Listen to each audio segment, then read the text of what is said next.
स्वामी समर्थांच्या भक्तीचे अनुभव. स्वामी समर्थ यांना लोक एवढे का मानतात यांचे काही विशेष अनुभव खालीलप्रमाणे. तर मला 3-4 वर्षापूर्वी आलेला हा अनुभव आहे.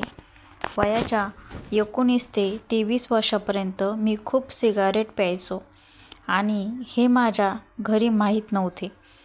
एकदा असेच मी रात्री जेवणानंतर सिगारेट ओढून आलो आणि घरी आल्यावर माझ्या आईला हाताचा वास आला.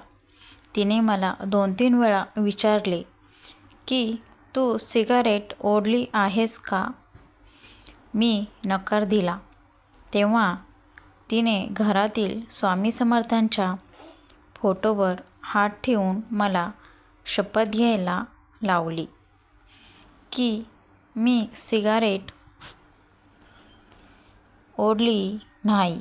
मी घाबरून फोटोवर हात ठेवून खोटी शपथ घेतली.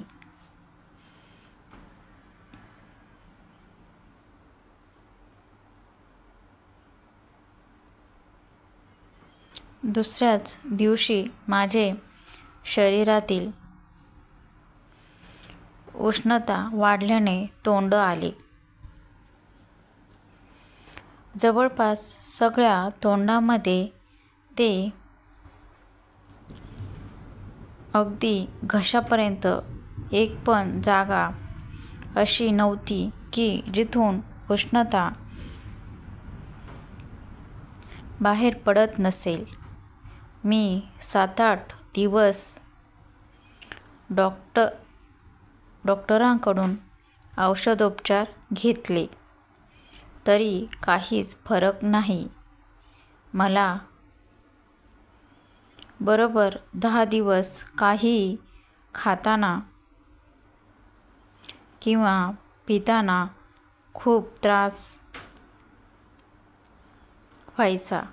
नंतर मग माझ्या आईने मला स्वामींची माफी मागायला सांगितली. मी स्वामींची मनापासून माफी मागून परत असे वागणार नाही हे वचन दिले आणि आश्चर्य म्हणजे अवघ्या काही तासातच माझ्या तोंडातील सगळी उष्णता थांबली व माझे तोंड पूर्वतः झाले. त्या दिवसापासून मी कानाला खडा लावला आणि परत कधी स्वामींची चेष्टा केली नाही अथवा खोटे बोललो नाही. मला सुद्धा पहिले स्वामींवर तितकासा विश्वास नव्हता. पण जेव्हा स्वतः अनुभव घेतला तेव्हा माझे डोळे उघडले.